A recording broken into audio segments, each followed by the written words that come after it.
네, 전국 현안 짚어보겠습니다. 최재성 전 청와대 정무수석 나오셨습니다. 어서 오십시오. 안녕하세요. 여러 가지 문제가 좀 우리 말씀을 좀 듣고 싶은 주제들이 있는데 그중에 우선 호남 민심 얘기부터 좀 듣겠습니다. 민주당과 조국 혁신당 연일 설전을 하고 있는데 이게 호남 전라남도 영광군수 재보궐선거를 둘러싼 것이 좀 촉발된 것 같은데요.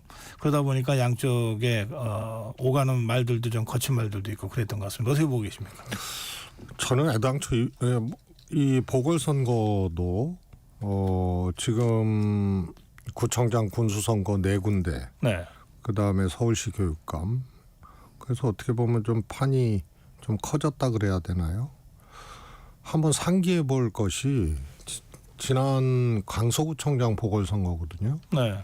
보궐구청장 선거 하나예요. 근데도 그게 엄청난 의미가 부여가 됐고 또 선거 결과에 후폭풍이 상당했죠. 그 왜 그랬냐? 김태우를 공천했기 때문에 그래요. 대통령이 김태우를 사면하고 누구도 생각 못했고 그 당시 국민의힘 지도부도 김태우 공천에 대해서는 생각도 못했고 아니라고도 했고, 그런데 어떻게 됐는지 김태우가 사면 받자마자 원인 제공자가 다시 구청장으로 나온 거예요. 그러니까 이게 대통령이 공천했구나. 그래서 판이 확 커져버린 거거든요. 이번 보궐선거도 사실은 야권에서 윤석열 정권에 대한 하나의 이제 또 국민 심판, 이걸로 가져갈 수 있는 선거였는데 제가 보기엔 구도를 잘못 잡고 조금 뭐 전략이 없던지 오만했던지 그런 것이 아닌가 싶어요. 저는 이해가 야당에서 안 가요. 그러면 더불어민주당 예를 들어서 박지원 의원이 결론은 틀렸지만 이런 말을 했잖아요. 야, 호남에 이 진보 유권자들을 왜 갈라치기 하느냐. 그런데 결론이 틀려. 그건 맞는 거거든요. 윤석열 정권 하에서 보궐선거 치르는데 민주당, 조국당 지지하는 유권자들, 타 야당 유권자들인데 윤석열 정권 하에서는 이게 하나가 돼서 투표하게 만들어야지 왜 이거를 갈라놓느냐. 맞는 얘기예요. 근데 결론은 그래서 조국당 양보해라. 결단해라. 결론이 틀린 거죠.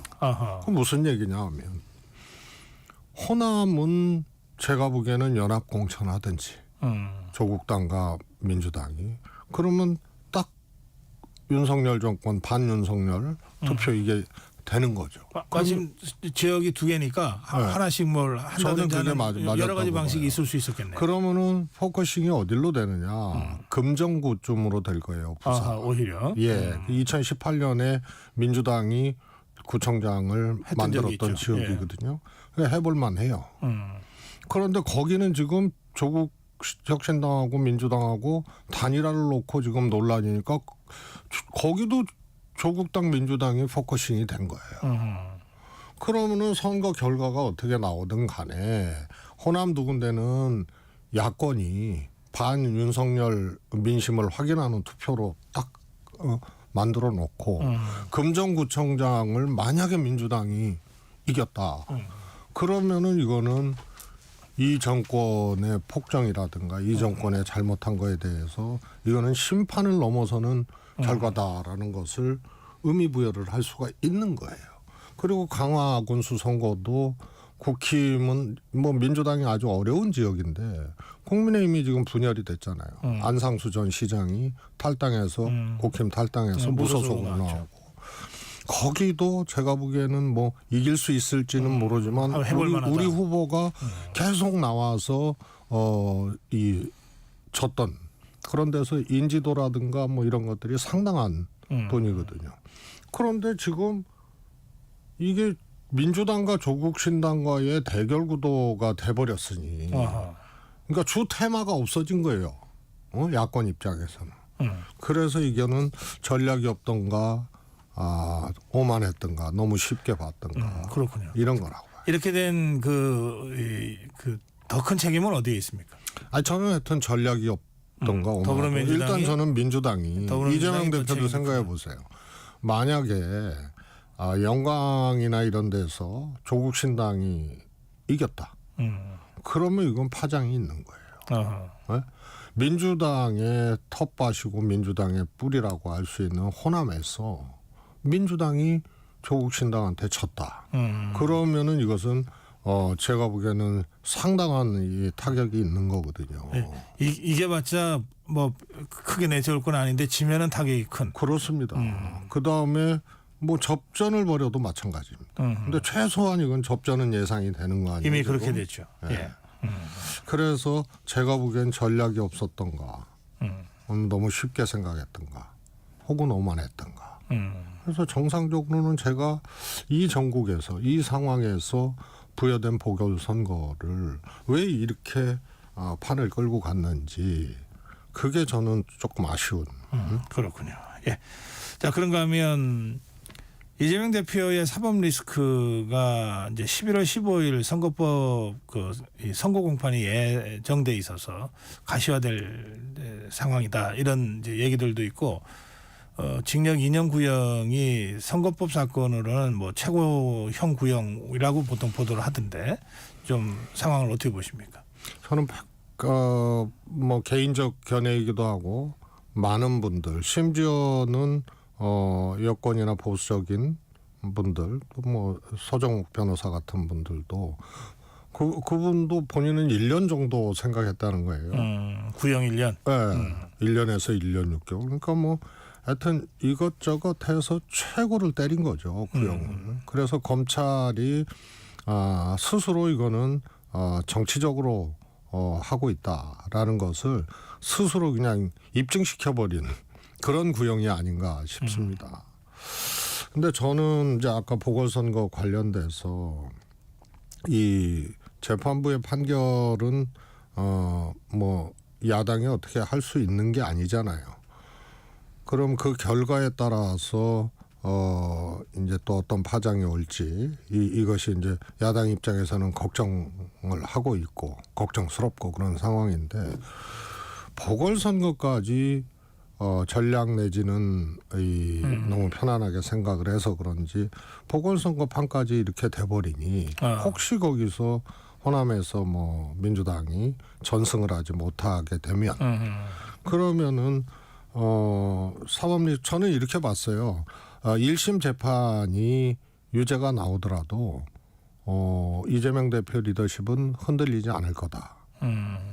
그러나 항소심 이렇게 거듭되면서는 그거는 모르겠다. 네. 이렇게 봤는데 이게 보궐선거 결과가 같은 시기 비슷한 시기에 네. 나와버리는데 혹시 호남에서 1패를 하게 되면 그것과 결합돼서 이거는 파장이 훨씬 그럴 수 있겠네요. 커지고 출렁일 수도 있다. 이런 보궐선거에서 겁니다. 만약에 이 호남에서 관리를 잘 하나라도 더불어민주당 입장에서는 잃는 건데 지고 그리고 1심에서 이제 뭐 의원직 상실형에 해당되는 유죄가 나왔다. 그러면 이 두 개가 결과적으로 합쳐지면서 그래서 이제 더 타격이 엄청 커지는 크게, 거죠. 그럴 수 파장이. 있겠네요. 그리고 네. 우리가 봐야 될 포인트가 하나 있는데 지난번 총선 때 소위 민주당의 공천 파동 이거 있었을 때 호남 지지율이 민주당이 훅 떨어졌거든요. 그랬죠. 그래서 그 다음에 역대 이제 민주당 호남 지지율에 비해서 지금 높은 게 아니에요. 그래서 결국 이재명 대표에 대한 지지율도 상대적으로 그렇습니다. 그래서 제가 보기에는 이게 이제 호남이 조금 이재명 대표로서는 잠재된 하나의 그 타격을 입을 수 있는 네. 그런 이제 지역 이렇게 조금 저는 그런 조짐들이 좀 있었어요. 그런데 재판과 보궐선거 결과가 네. 안 좋게 가버리면 이걸 더 키워버리는. 그래서 이번에 몹시 저는 전략 부재가 몹시 안타깝게 느껴지는 지점입니다. 민주당 얘기 하나만 더 하고 이제 그 국민의힘 얘기로 가겠습니다. 이 금투세 토론회 어떻게 보셨습니까? 뭐 저는 이렇게 생각을 해요. 이제 당 대표가 있잖아요. 네. 당 대표가 금투세에 대해서 먼저 언급을 해요. 그리고 토론회를 해요. 이게 잘 안 맞는 거예요. 그렇지. 그래서 당대표는 마지막이잖아요. 예. 그래서 당대표가 무슨 생각이 있고 이거 해야겠다 하더라도 과정 관리에서 초반전에 당대표가 나서버리면 그래서 그거는 좋은 리더십은 아니거든요. 아하. 그래서 이강일 의원이 역할극이다 이런 이제 문자가 이 공개돼 갖고 이제 파문 돌리고 그랬던 거 아니에요. 그래서 시작 자체가 그런 오해를 받을 수 있는 시작이었기 때문에 뭐든지 대통령도 마찬가지예요. 시작과 끝까지 이제 과정 관리를 어떻게 할 거냐. 여기서 이제 리더십의 이제 면모가 이제 보이는 것인데요. 이건 그런 점에서 조금 과정이 좀 아쉽다. 뭐 내용의 시비를 떠나서. 예, 알겠습니다. 자, 어제 윤석열 대통령과 국민의힘 지도부 만찬이 있었습니다. 독대는 없었습니다. 어떻게 보십니까? 하여튼 역대 만찬 중에 하여튼 기록을 세운 게 두 가지가 있어요. 첫 번째가 당대표가 아무 말도 없었다. 아무 말도 못했다. 그거는 만찬 진행의 이제 형식이라든가 순서를 정하고 이런 과정에서 아예 빼버린 거거든요.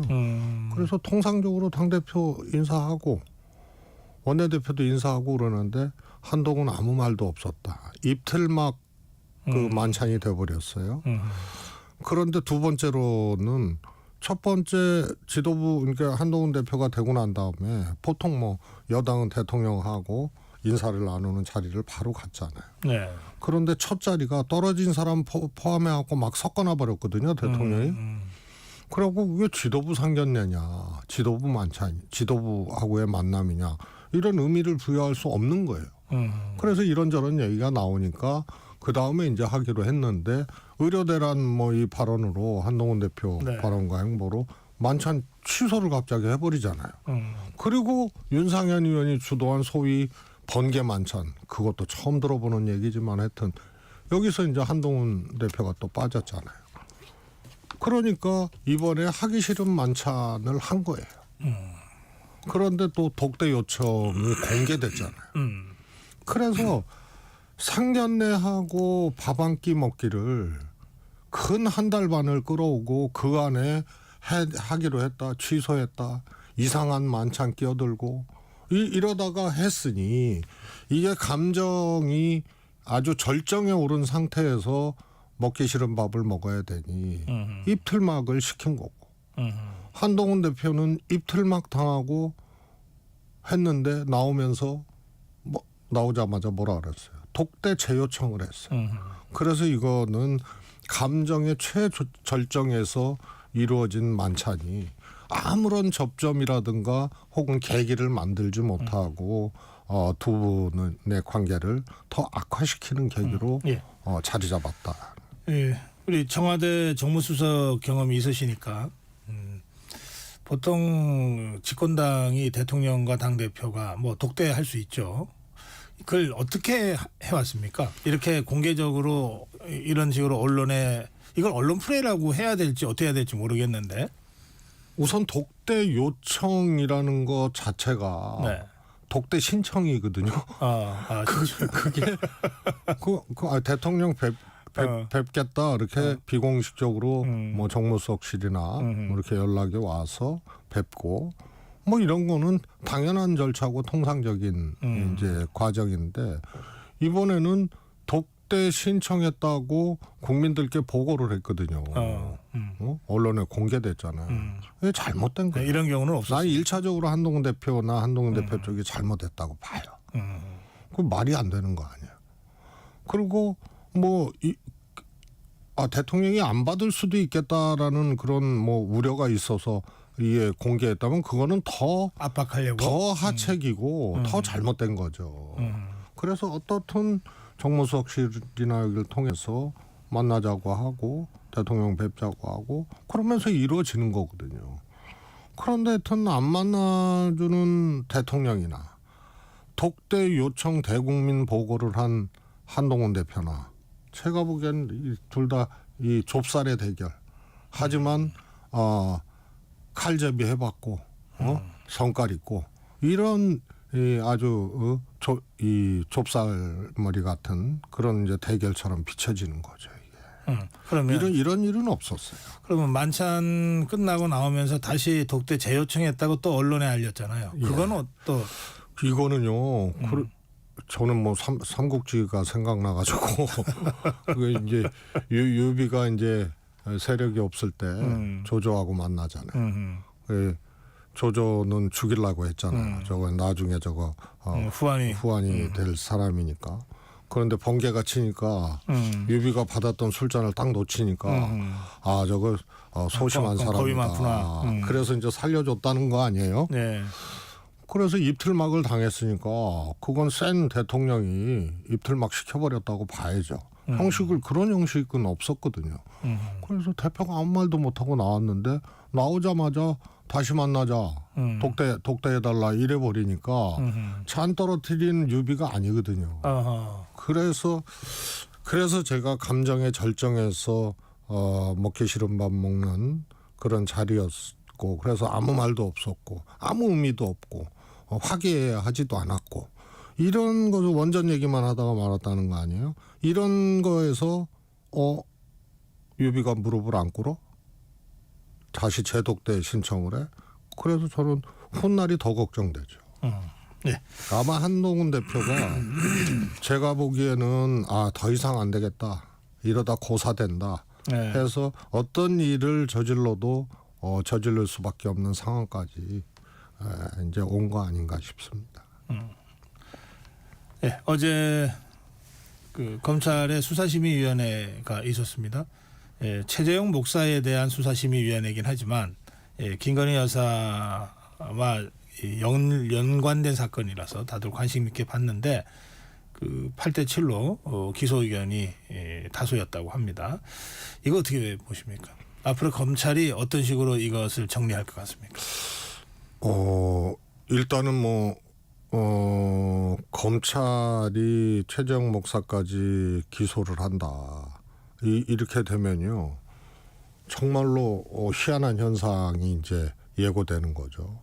이게 청탁금지법 자체가 주지도 말고 받지도 말으라는 거거든요. 이게 딱 조항이 붙어 있어요. 그런데 준 사람은 기소를 해. 그다음에 받은 사람은 기소를 안 해. 이렇게 되면 이제 재판에서 어떻게 될 거냐. 이제 요 문제가 이제 발생을 하는 거거든요. 그래서 검찰은 저는 기소를 안 할 거라고 봐요.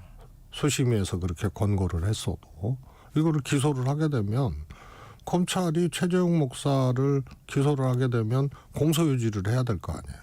그런데 준 사람을 기소했는데 받은 사람은 안 해. 그러면 이게 완전히 양립할 수 없는 그런 내용이 되는 거거든요. 그런데 그 경우에 지금 말씀하신 대로 청탁금지법 관련으로는 뭐 검찰 입장에서 논리 일관성을 세우려면 그렇게 할 수밖에 없을 거라고 이제 전망하셨는데 최재형 목사에 대해서는 그 밖에도 다른 혐의가 있잖아요. 이를테면은 주거 침입, 주거 침입이라든지 이제 몰래 촬영이라든지 스토킹 금지 법이라든지에 대한 혐의들이 또 있단 말이에요. 그럼 그거는 그와는 별도로 그렇게 어제 처리가 될 거다. 수심위에서 주거 침입 같은 경우에는 그거는 이 소위 말해서 죄를 물을 수 없다라고 그렇게 의견들이 이제 정해졌기 때문에 결국은 청탁금지법으로 가는 거예요. 그러면 다른 혐의에 대해서도 검찰이 기소하기 어려울 거다 이렇게 전망하시죠? 아니 이제 이게 강제 조항이 아니니까 수심위 권고를 제가 보기엔 그래서 이런저런 이유로 이게 소위 말해서 모순이거든요. 모순. 근데 모순이 이 현실화되면 검찰이 어떻게 할 거예요? 그래서 저는 기소하지 못한다 이렇게 보는. 예, 알겠습니다. 정해진 시간이 다 됐는데 짧게 지금 현 정부 좀 어수선하잖아요. 한 말씀만 좀 해주신다면. 아니 저도 정치를 해왔지만요. 못 보던 풍경, 못 보던 장면들이 너무 빈번하게 나타나니까 정말 이렇게 당황스러워요. 부끄럽기도 하고. 김영선 의원 저거는 정치가 저런 거구나 사람들이 생각할 수 있잖아요. 근데 그렇지 않거든요. 매우 희귀사례예요. 세비를 반을 나눠서 명태균 씨하고 나눠 갖는다라든가 공천 과정이라든가 그다음에 이 명태균 씨 또 김건희 여사 공천 개입 청와대 선임 비서관의 행태 저거 다 저런 줄 알 거 아니에요. 그 선임 비서관의 그 녹음 내용을 보면은 정말 그 쓰레기 같은 사람이고 정말 이 사악하기까지 하죠. 그런데 대통령 주변에 있단 말이에요. 대통령실에 있었단 말이에요.